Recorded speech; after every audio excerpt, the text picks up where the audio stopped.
Anong secret relationship ng Jongkar? Ano po, basta tiwala lang sa isa't isa po. Tiwala sa isa't isa. Nagtitiwala ka ba sa kanya? Yes po. Ganun ka. Nagtitiwala ka ba kay Carla? Oo naman. Dahil dyan, ito ang inyong kanilang last.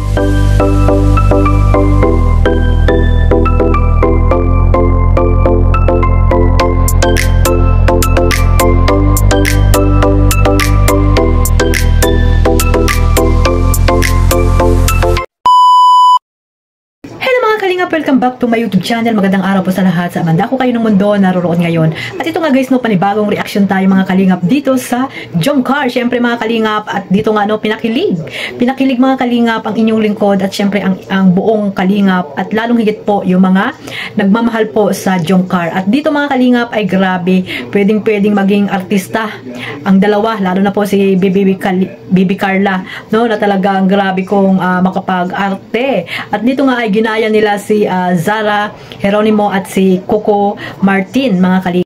Bago natin simulan ang ating reaction mga kalingap, syempre magsha-shoutout muna tayo, syempre, at yan yung lagi nating ginagawa dito sa ating YouTube channel. Magsha-shoutout tayo syempre sa ating founder, no, kay Kuya Bal Santos Matubang, Ate Edna Vlogs at Kalingap Rab, at sa lahat po ng mga kapwa ko po OFW, yung mga nandiyan din po sa Pilipinas, mga kapwa ko po reactor, yan sa Team Bios, Karipa, Team Striker, Team Watchers, at sa iba pa pong mga legit reactor po na nandito po sa Team Kalingap. Mega love shoutout. Syempre ganoon din po sa mga sponsor, yung mga nasa landing pad, ambassador, deputy at mga Kalingap Scouters.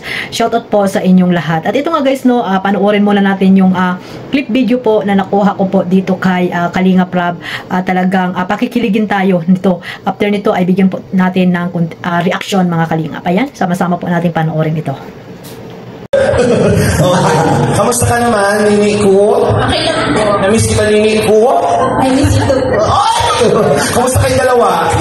Happy lang. Happy? Bakit ka masaya? Ano? May problema kayo dalawa? Bakit mabahuan sa may comment masyadong natin? Busy. Kaya hindi na. Kamusta kayong dalawa? Okay lang? Yes po. Anong dahilan bakit masaya ka? Anong secret sa relationship ng Jongkar? Ano po, basta tiwala lang sa isa't isa po. Tiwala sa isa't isa. Nagtitiwala ka ba sa kanya? Yes po. Ganun ka. Nagtitiwala ka ba kay Carla? Oo naman. Very good. Dahil dyan, ito ang inyong kanilang last na napili. Okay, hindi ko na tayo para. Ito ay mula sa pelikula ni Coco Martin at Zara Geronimo. Ay! Ang Probinsyano. Wala si Zara Geronimo sa Probinsyano. Hindi ba sila lang sa? Diba, hindi yun. Coco Martin at Zara Geronimo, Batang Quiapo. Wala din. Maybe this time.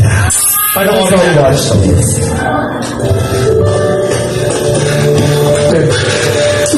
Alam ko. There's never an us. There will never be an us. Kaya please, huwag mo na akong nag-iig.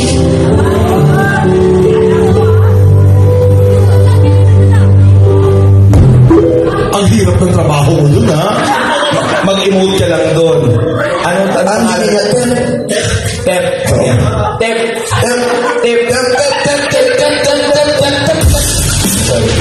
Uli na DJ. Kaya mo yan. Bagay sa'yo, Sarah. Si Sarah G at si Sarah Mi. hindi mo sarap. Okay. Okay. Ready? Kasi ang linya mo lang dito, Tep. Dapat may mga lakad-lakad din, ha? Saan po kami galing? Siguro natin ang elevator. Para. Hindi ka lang. Kalaki mo din, galing. Papunta dito. Okay na yan. Hawak mo yung screen.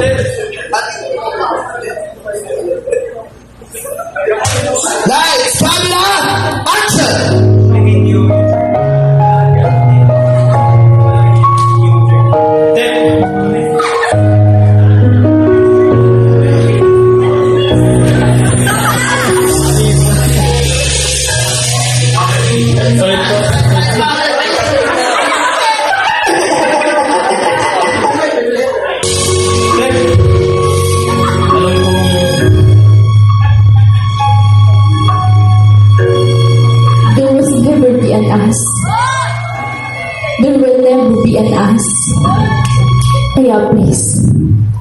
na akong nandiin.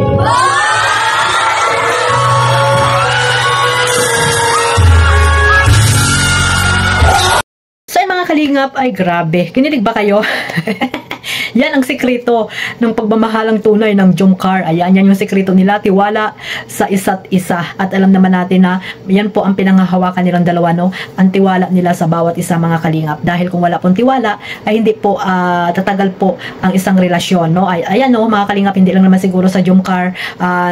Pag may karelasyon kayo, ay talagang ang tiwala po ang unang-una. At syempre, ang sunod dyan ay ang oras, no? Ang oras ng bawat isa. So, ayun po yung sekreto ng dalawa, no? Kaya hanggang ngayon, ay talagang kahit na maraming mga pagsubok, maraming bashing, maraming gustong paghiwalayin ang Jomcar, marami silang nasasagap na mga bashing or salita about po sa bawat isa, ay hindi po naniniwala itong dalawa dahil nga may tiwala sila, no? May tiwala sila sa bawat isa, mga kalingap. Grabe guys, napakaganda ng ng dalawa, no? Tiwala. Yan, tiwala po ang kanilang pinanghahawakan sa kanilang relasyon. At ito nga guys, no, grabe no, mga kalingap, na talagang kinilig at inulit-ulit ko talaga yung yung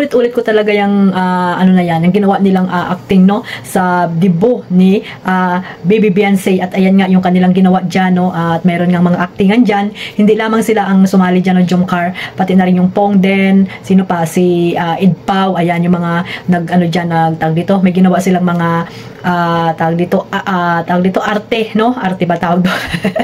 May ginawa silang mga tawag dito, parang artista na gagawin nila yung napanood nila, na tapos gagawin nila, mga kalingap. Ayan yung siguro yung isa sa mga palaro doon sa debut ni Baby Beyonce. At ayan nga ang ginawa ng dalawa, no, yung pag-arte about po doon sa ginawa ni Sarah Geronimo dito kay Coco Martin. So ang nagganap po ay ang Jomcar. Ang gumanap ay ang Jomcar, mga kalingap. So ayan, nakita nyo naman kung gaano talaga grabe guys. Hindi lamang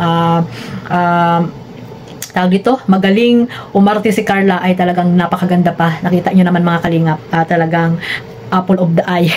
Isa sa mga apple of the eye ng mga nandoon sa birthday ni Baby Beyonce. Kaya nga, di ba, nabas dahil nga siya lang yung tinitingnan siguro, or talagang siya yung laging pinupuna nila, mga kalingap, no? Isa si Carla dyan, no, na napakarami naman dapat punain, or marami naman sigurong mga tao doon. Bakit si Carla pa yung mga nakikita nila, di ba, mga kalingap, na hindi naman nila alam na talagang si Carla ay mahiyain. So ayan, no, kahit na mahiyain, ay talagang napaka-competitive itong si Carla, mga kalingap, no? Talagang pwedeng-pwede mong isabak sa mga ganyang artihan, sa mga ganyang tawag dito, competition, di ba? No? At isa yan si Carla, kahit na ganyan niya, na sinasabihan nila na tawag dito, suplada, na hindi naman, mga kalingap, nagkakamali kayo ng inyong mga paratang dito kay Carla, no? Kasi kahit na alam natin na mahihain si Carla, ay pwedeng-pwede po siyang isabak po sa mga ganyan, lalo na po pag may mga event po ang Team Kalingap, at talagang po si Carla, talagang nakiki-join, no? Hindi po siya yung taong killjoy, mga kalingap, talagang nakikisali din po si Carla sa mga pag-games po na ginagawa po pag may mga event, lalo na po ni Sir Alvin. So ayun, nakita nyo naman kung gaano kasaya, di ba? Kung gaano kasaya po ang host na si Sir Alvin nung dalawa na si Carla at si Papa Joms na ang nag-perform doon sa harapan, mga kalingap. So sana, no, panoorin natin itong full video ni Kalingap Rab doon sa birthday ni Baby Beyonce. Maraming salamat po sa mga supporters po ng Jomcar na talagang nakasupport din po kayo sa EDSA. At ayan nga, no, isa sa mga sumuporta dyan ay ang dalawa, si Kalingap Jomar at si Carla, mga kalingap, na talagang kinilig. May kanta pa nga daw yan, may kanta dyan si Papa Joms na talagang makikita nyo si Carla ay talagang kinilig po sa pagkanta po ni Papa Joms. Makikita nyo dyan sa Facebook, may mga kumalat na po dyan, no? Hindi lang nasali doon sa sa tawag dito. Hindi na siguro sinali ni Kalingap Rab dahil sa sobrang haba na po ng programa, 'di ba? So hindi na sinali yung kanta ni Kalingap Jomar. So may sinabi dun si Kalingap Jomar, baka yung iba ay na misinterpret na naman, no? Sabi ni kasi ni Kalingap, ni Kuya Alvin, Sir Alvin, kung sino daw yung inspirasyon niya ba yon sa pagkanta. Ang sabi niya ay si Kalingap Dan. So ano yun, ibig sabihin siguro kasi nga di naman talaga magaling siguro kumanta, kaya naisip niya si Kalingap Dan kasi nga medyo timbalag ba, mga kalingap, kaya nag-joke siguro si Kalingap Jomar doon. Kaya yung iba dyan na hindi nakakaintindi, no, baka sabihin naman nila bakit hindi si Carla ang sinabi ni Jomar na inspirasyon niya sa kanyang pagkanta, ay baka yung iba ay alam nyo na, di ba, yung mga makikitid ang mga pag-iisip dyan. Sana lawakan natin, mga kalingap, no, ang ating mga pag-iisip at hindi lahat po ay seryosohin. Hindi po lahat ay kailangang seryoso ang mga naririnig natin, di ba? So ayan, nag-joke si Kalingap Jomar, sana ay maunawaan po ng lahat. So ayun mga Kalingap, na talaga naman grabe ang ginawa ng dalawa na to, na alam natin na talaga kayo ay pinakilig. Pinakilig at ilang bisis nyo, alam ko, ilang bisis nyo po itong pinanood mga Kalingap. So ayun lang po, at sana ay mag-support lang tayo at tuloy-tuloy lang ang pagsuporta ninyo sa Jomcar. Maraming salamat po sa walang sawang pagsuporta ninyo po sa aking maliit na YouTube channel. At ayan, no, nakikita nyo rin mga Kalingap sa mga live nila, yung mga comment nilang pareho dyan ay talagang nag-I love you-han na mga Kalingap. Sana po iwasan na po natin yung pagdududa po, no, at mag-focus po kayo dito sa Jomcar kung ano mayroon sila ngayon, at kung ano man yung sila ay kung ano man yung mangyari sa kanila in the future ay sana suportahan pa rin natin, at yung ngayon muna mga Kalingap, at huwag na po natin balikan yung mga issue na hindi naman dapat binabalikan. So hanggang dito na lang po, at yun nga, sabi ko, suportahan niyo po ang kanilang mga YouTube channel, no, at mag-focus po kayo sa pagmamarathon. God bless us all. Mabuhay po ang Team Kalingap. Bye bye.